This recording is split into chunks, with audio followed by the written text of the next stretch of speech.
For first-step automation, during the process of envisioning, designing, building, and patenting of the TAC, the Tabletop Automation Center, there was always a problem of explaining its use to others.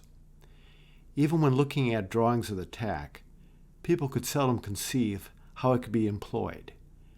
They needed to see it in action. That's why we created animation videos of TACs handling hypothetical product applications. By watching them, people could start to get a handle on what they could do, which was nice, until we ran into the next problem. People were fascinated by the animations, but then they wanted to see videos of TACs working in actual applications, videos which we didn't yet have. We're only now getting ready to run our first test applications. At this point, all we can show is that the TAC does indeed function in the same ways as shown in our animations. And that's the modest aim of this video. Accordingly, here's a prototype of the TAC in its bare naked state. And here's a computer model of the same TAC, but to this model we'll add the equipment for one of our hypothetical applications. In this case, for the assembly of a medical kit for removing splinters. The full setup includes devices mounted to the TAC's carriage, along with pallets, nests, and product items staged on 2 rotary magazines and the work table, as well as systems set up about the TAC to add to the process operation. Before we animate this model, we'll remove most of the items on the front side to clear out a better view. This will include removing a camera and its support stand, which are part of a vision system. But we'll note, just so the TAC's movements can be better understood, we'll let this camera pop in and out of the animation to show it taking 3 verification shots. Now we'll raise the curtain and show the prototype and the animation running roughly the same movements for one part of the assembly process of this application.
There you have it, the TAC, performing in its video debut.